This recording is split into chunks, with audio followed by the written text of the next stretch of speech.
fui maestro de primero inferior y de primero superior, hace mucho tiempo ya. Unidad pedagógica, ahí los pibes no repiten, son promovidos al año siguiente.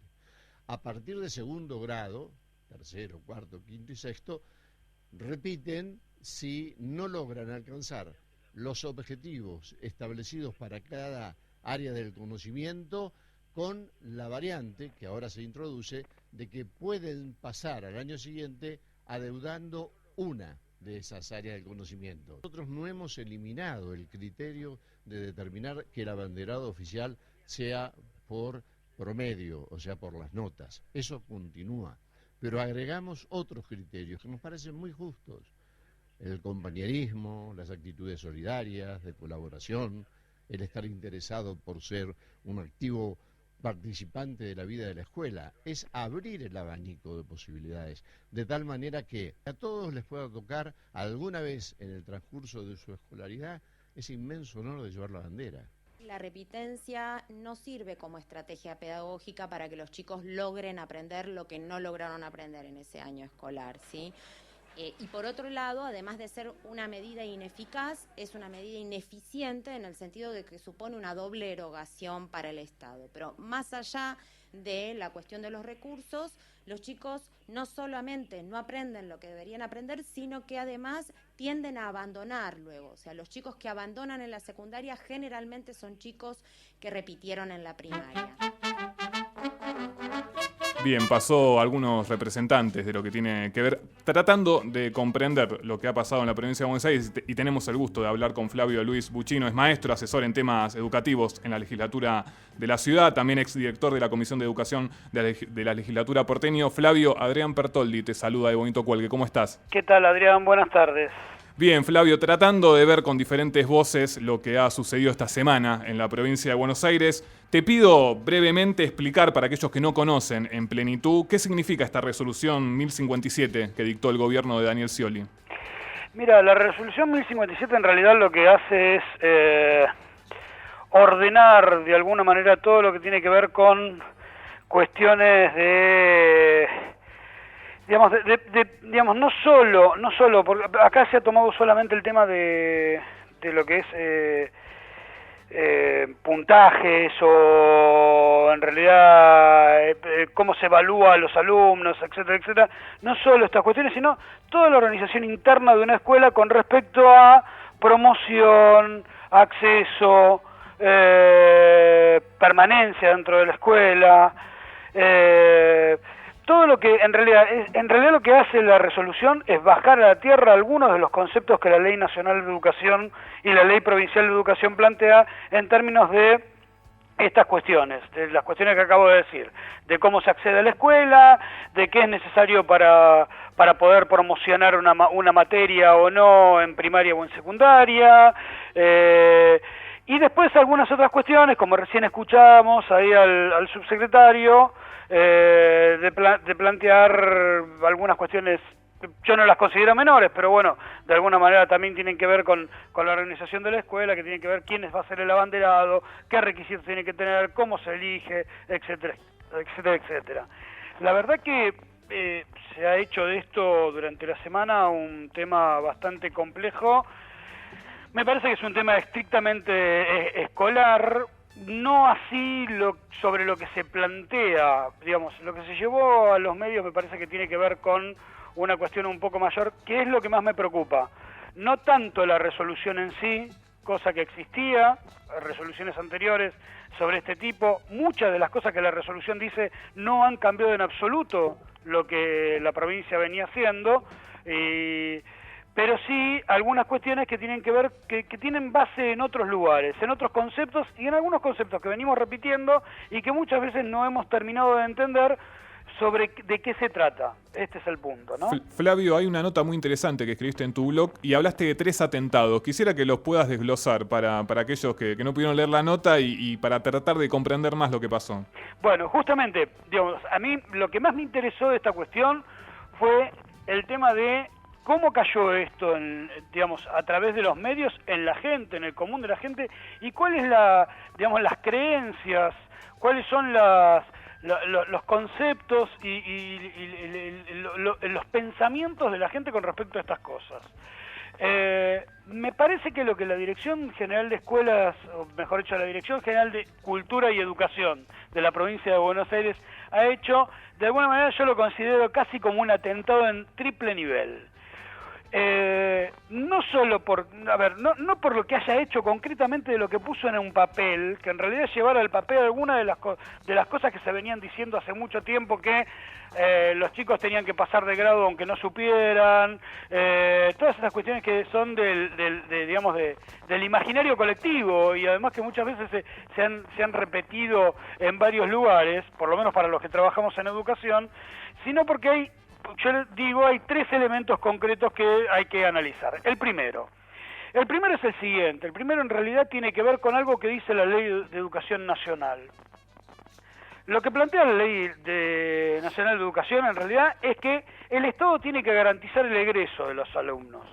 Y garantizar el egreso quiere decir que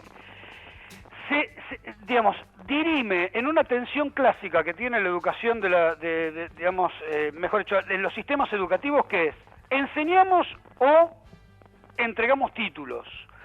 En realidad, entre enseñar y entregar títulos, pareciera que la resolución, por estas cuestiones de, alivianar, flexibilizar y de alguna manera hacer más tenue la situación de la gradualización del sistema educativo, lo que hace es decir, bueno, en realidad lo que necesitamos es, en realidad lo que necesitamos es que los chicos tengan la mayor cantidad de tiempo, en la menor cantidad de tiempo, la posibilidad de llegar a obtener un título, un certificado de aprendizajes. Si los aprendizajes están o no, eso no lo sabemos muy bien. Es difícil planteárselo de esta manera, porque no es lo que dice la resolución, pero en realidad es lo que se lee de la cuestión, no es lo que dice, literalmente, pero es lo que se lee cuando se trabaja en una escuela. Si un chico sabe o no sabe y puede pasar igual de grado, en realidad lo que se está planteando es que no importa mucho si cumple o no con los objetivos que se plantean para ese grado, o para esa materia, o para esa unidad educativa, etcétera, etcétera.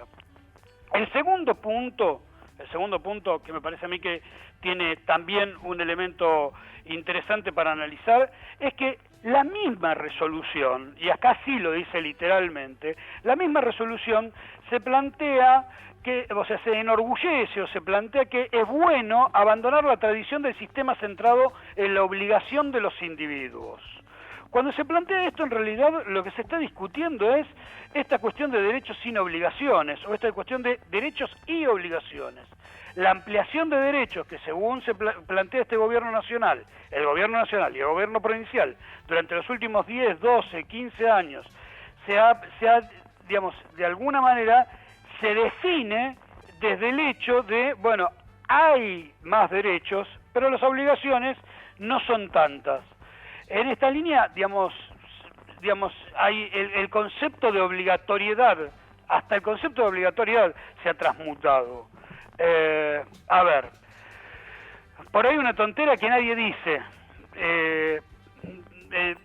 En ningún lugar del sistema, de ninguna norma, dice que los maestros tienen que enseñar y los alumnos tienen que aprender. O sea, que es una obligación, no solo un derecho, también una obligación de hacer estas cuestiones, Y hay un tercer elemento, para ser sintético y terminar por ahí con los tres elementos estos que te planteaba, es que hay una lógica que se planteó, hay una palabra, un concepto que se planteó durante todos estos años, que es el concepto de inclusión, de incluir, y que de alguna u otra manera, esta manera de verlo, no estoy hablando en contra del concepto de incluir, estoy hablando de esta manera de ver el concepto de inclusión, hace que, en realidad, sin obligaciones, sin esfuerzo, sin lógicas de mejora de las condiciones de los aprendizajes de los pibes, en realidad la escuela en la escuela se transcurre, no se aprende. Y esto es un problema, porque terminamos considerando, o la sociedad termina considerando, que las escuelas son lugares, depósitos donde los pibes van, están un tiempo de su vida y durante ese tiempo de su vida, sin ningún cambio posible sobre las cuestiones que tienen que ver con los aprendizajes de los pibes en algún momento terminan saliendo con algún certificado. Digo, en realidad la resolución en sí, te repito, la resolución en sí tiene cosas que traía de vieja data, cuestiones que tienen que ver con la organización escolar, de alguna manera, con respecto a todos estos temas, pero que lamentablemente se termina apoyando sobre una flexibilidad cada vez mayor con respecto a estas situaciones de obligaciones y derechos que terminan generando en el sistema educativo algo así como una cosa más laxa y más difícil de controlar, y que realmente terminan poniendo en el papel aquellas cosas que andaban dando vuelta en el ideario colectivo de la gente, de que era que a la escuela se puede ir y en algún momento, de alguna u otra manera, te terminan dando un certificado, sepas o no sepas. Esto es problemático para el sistema educativo, esto es problemático para la educación de un país. Mejorar esta situación, nadie está hablando y nadie se plantea que acá no haya que mejorar la calidad de los aprendizajes de los pibes. La mejora de esa calidad tiene que ver con otras cosas, no si tiene 1, 2, 3, 4, 5 o 6 o utilizamos cualquier otra forma de, calificación para los conocimientos que los pibes obtienen, ¿no? Buenas tardes, Flavio. Iván Alexis Nordi te saluda. ¿Qué tal? ¿Cómo andás? Muy bien. Quería consultarte desde el punto de vista de los autores de esta resolución, ¿qué opinás que los motivó a llevarla adelante? Mira, ahí se dicen muchas cosas. Yo no podría decir que, ahí hay mucho ruido político en esa situación. Hay algunos que dicen que tienen que ver con, de esta manera se tapa o se esconde algunos números que no solo en la provincia de Buenos Aires, sino en todo el país están dando mal sobre el tema sobriedad, principalmente.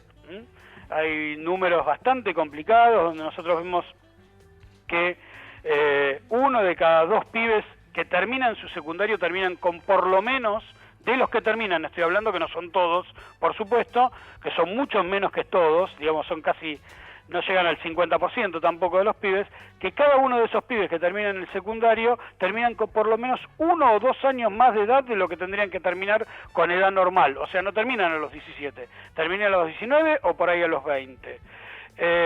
Algunos dicen que esto sirve para esconder eso. Otros se plantean más desde el lugar de, como escuchábamos recién, que pedagógicamente hablando, para ser, simple, repetir no sirve de nada y que repetir en realidad lo único que serviría es para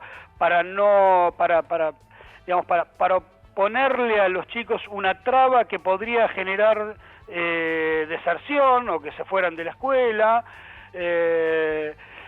La verdad que no veía necesidad de hacerlo, este es el punto. Yo por lo menos no le veía ninguna necesidad a transformar estas cuestiones y que pegaran tan de lleno en la sociedad.